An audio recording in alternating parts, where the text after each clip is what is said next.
اعلیٰ حضرت امام اہل سنت مجدد اعظم امام احمد رضا خان رحمۃ اللہ تعالی علیہ کے فتاوی جات کا جو مجموعہ ہے اس کو فتاوی رضویہ کہا جاتا ہے، لیکن اس کا جو اصل نام ہے وہ عربی میں ہے اور وہ یوں ہے العطایہ النبویہ فی الفتاوی الرضویہ۔ اب علماء کرام جب اس کتاب کا ریفرنس پیش کرتے ہیں، حوالہ پیش کرتے ہیں، تو عموماً 3 طرح کے انداز اختیار کیے جاتے ہیں۔ ایک تو تخریج کرتے ہوئے، حوالہ دیتے ہوئے، یا گفتگو کے دوران جب اس کتاب کا ذکر ہوتا ہے تو علماء فرماتے ہیں کہ فتاوی رضویہ میں ایسا مسئلہ ہے، اور بعض علماء جو ہے وہ تحریر میں مکمل نام بھی ذکر کرتے ہیں العطایہ النبویہ فی الفتاوی الرضویہ، اور مختصر طور پر اگر اس کتاب کا ریفرنس دینا ہو تو بعض اوقات علماء صرف رضویہ کہتے ہیں۔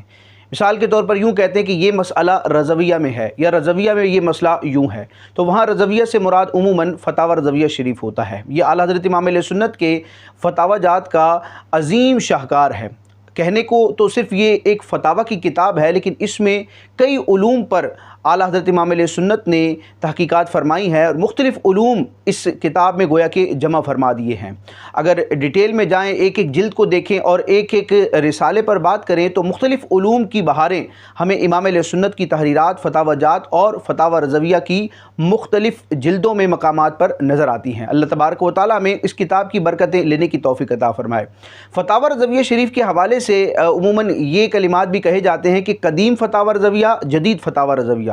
تو یہ قدیم اور جدید کا فرق کیا ہے؟ اس کا فرق بنیادی طور پر یہ ہے کہ پہلے یہ فتاوی رضویہ شریف 12 جلدوں میں چھپتا تھا، بڑے سائز کی وہ 12 جلدیں ہوتی تھیں، تو وہ قدیم فتاوی کہلاتا ہے۔ اور بعد میں پھر علماء کرام نے ان 12 جلدوں پر مزید کام کیا، یعنی کہ جو عربی کی، فارسی کی عبارات تھیں جن کا اردو میں ترجمہ موجود نہیں تھا، تو اردو پڑھنے والوں کے لیے کہ جو عربی اور فارسی نہیں سمجھ سکتے، ان کی آسانی کے لیے علماء کرام نے عربی اور فارسی عبارتوں کے ترجمے کیے۔ پھر امام اہل سنت نے جن کتب سے عبارات، احادیث وغیرہ اور جو بھی دلائل شرعیہ تھے وہ نقل فرمائے، تو ان کے حوالہ جات، ان کی تخریجوں کو علماء کرام نے حاشیے کی صورت میں جب ذکر کیا، اور جدید جو اپنے دور کے اعتبار سے اشاعت کے تقاضے تھے اور جس انداز میں کتابیں چھپا کرتی تھیں کہ فونٹ سائز کیا ہونا چاہیے، جلد کا سائز کیا ہونا چاہیے، ان تمام چیزوں کو جب پیش نظر رکھا گیا اور اس پر مزید تحقیقی کام کیا گیا تو یہ بڑھتے بڑھتے 12 سے تقریباً 33 جلدیں ہو گئیں۔ تو اب یہ جو بعد میں چھپنے والا 33 جلدوں پر مشتمل فتاوی رضویہ ہے، اس کو جدید فتاوی رضویہ کہا جاتا ہے، اور یہ رضا فاؤنڈیشن کی طرف سے شائع کیا گیا، اور کئی علماء اہل سنت نے اس پر کام کیا اور بڑے شاندار انداز میں تحقیقی کام کر کے امام اہل سنت کی خدمات کو گویا کہ خراج تحسین عملی طور پر علماء نے پیش فرمایا ہے۔ تو اب جب کہا جائے کہ قدیم فتاوی رضویہ، تو اس سے مراد عموماً وہ 12 جلدوں والا ماخذ ہوتا ہے، وہ نسخہ ہوتا ہے، اور جب جدید فتاوی رضویہ کہا جائے تو اس سے مراد عموماً یہ 33 جلدوں والا فتاوی رضویہ ہوتا ہے۔ اب فتاوی رضویہ جو جدید ہے، اس کے حوالے سے بھی 2 طرح کی باتیں کی جاتی ہیں۔ بعض کہتے ہیں کہ یہ 30 جلدوں پر مشتمل ہے، اور بعض یہ کہتے ہیں کہ فتاوی رضویہ شریف کی 33 جلدیں ہیں۔ بظاہر ان دونوں باتوں میں ایک تضاد اور ٹکراؤ نظر آتا ہے، لیکن دونوں باتیں بالکل درست ہیں۔ وہ کس طرح؟ اگر اس کی ڈیٹیل اور تفصیل دیکھی جائے تو وہ یوں ہے کہ فتاوی رضویہ کی جو پہلی جلد ہے وہ چونکہ طہارت کے اور اس طرح کے مضامین پر، ابتدائی جو فقہ کی کتابوں میں مضامین ہوتے ہیں ان پر مشتمل یہ کتاب تھی، اور اس میں اعلیٰ حضرت امام اہل سنت کی کئی رسائل تھے اور تحقیقات بھی بڑی طویل تھیں۔ تو اب علماء کرام نے جب فتاوی رضویہ کی تخریج کی، تحقیق کی، اس پر دوبارہ کام کیا، تو فتاوی رضویہ شریف کی جو کتاب الطہارت ہے، جو کہ پہلی جلد سے شروع ہو کر 4تھی جلد پر ختم ہوتی ہے جدید فتاوی رضویہ میں، تو اس میں علماء کرام نے کیا کیا کہ پہلی جلد کے 2 حصے بنا دیے، حصہ الف اور حصہ با۔ تو اب ترتیب کے اعتبار سے دیکھا جائے تو 30 حصے ہیں، لیکن پہلے حصے کی جب 2 جلدیں بن گئیں، یعنی پہلے جو جلد ہے اس میں الف اور با کے اعتبار سے 2 نسخے بن گئے، تو اب اس طرح یہ 31 ہو گئیں، 31۔ پھر علماء کرام نے پوری فتاوی رضویہ کی ایک فہرست تیار کی۔ ویسے تو فتاوی رضویہ شریف کی ہر جلد کی ابتدا میں آپ کو اس جلد میں موجود جو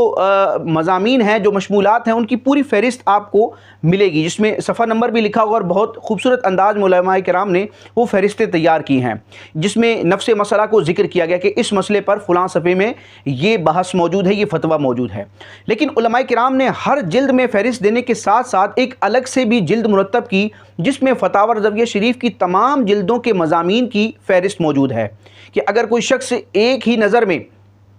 ہی مرتبہ میں فتاوی رضویہ شریف کی تمام جلدوں کی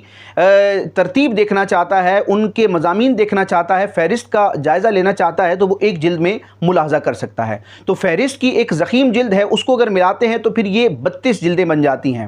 32۔ پھر علماء کرام نے ایک اور اس میں کتاب کا اضافہ کیا، ایک اور نسخے کا اضافہ کیا، اس کو کہا جاتا ہے اشاریہ۔ اور یہ جو بڑی کتابیں ہوتی ہیں عموماً ان میں یہ ایک نسخہ موجود ہوتا ہے، ایک کتاب زائد کی جاتی ہے۔ اشاریے کا مطلب آسان انداز میں آپ یوں سمجھیں کہ فتاوی رضویہ شریف کی 30 جلدیں ہیں۔ اب کسی خاص موضوع پر ہمیں مسئلہ تلاش کرنا ہے تو وہ اس موضوع پر اعلیٰ حضرت امام علیہ سنت نے کون کون سی جلد میں کون کون سے مقام پر ذکر فرمایا۔ مثال کے طور پر امامہ شریف سے متعلق ہمیں کچھ معلوم کرنا ہے، اس کی فضیلت جاننی ہے، یا اس کے شرعی احکام آداب کے حوالے سے ہم یہ جاننا چاہتے ہیں کہ فتاوی رضویہ شریف میں امامے سے متعلق اعلیٰ حضرت نے گفتگو کہاں کہاں کی ہے۔ تو اب ایک ایک جلد کی فہرست دیکھیں گے تو اس میں کافی ٹائم لگے گا۔ تو اب علماء کرام نے اشاریہ مرتب کیا، اب وہاں عین کے اشارے کے ساتھ امامہ لکھا ہوا ہوگا اور وہاں پر صفحات لکھے ہوں گے کہ فتاوی رضویہ شریف کی فلاں جلد کے فلاں صفحے پر امامے سے متعلق یہ مضمون ہے، فلاں جلد کے فلاں صفحے پر یہ مضمون ہے۔ علی ھذا القیاس مختلف جو امور ہیں اور جو فقہ میں جو عموماً چیزیں بیان کی جاتی ہیں، تو حروف تہجی کے اعتبار سے پورا اشاریہ تیار کیا گیا۔ تو اب اشاریے والی جلد کو بھی اگر ایڈ کیا جائے تو پھر یہ 33 جلدیں ہو جائیں گی۔ یعنی ویسے تو مجموعی طور پر یہ 33 جلدیں ہیں، لیکن جو اصل فتاوی رضویہ کے فتاوی جات پر مشتمل جلدیں ہیں وہ 30 جلدیں ہیں، اور 30 میں بھی جو میں نے بیان کر دیا کہ پہلی جلد 2 حصوں پر مشتمل ہے، حصہ اول حصہ با، ایک فہرست ہے ایک اشاریہ ہے، تو اس طرح یہ 33 جلدیں بنتی ہیں۔ تو جو حضرات یہ کہتے ہیں کہ فتاوی رضویہ شریف کی 33 جلدیں ہیں وہ اس اعتبار سے کہتے ہیں، اور جو حضرات یہ کہتے ہیں کہ فتاوی رضویہ شریف کی 30 جلدیں ہیں تو ان کا بھی کہنا بالکل درست ہے کہ اشاریے فہرست کو اور حصہ ایک جو پہلا حصہ ہے، حصہ اول ہے، اس میں الف با کا اگر اعتبار نہ کیا جائے، مجموعی طور پر اس کو ایک کتاب اگر تصور کیا جائے، ایک جلد تصور کیا جائے، تو اس اعتبار سے 30 جلدیں ہی بنتی ہیں۔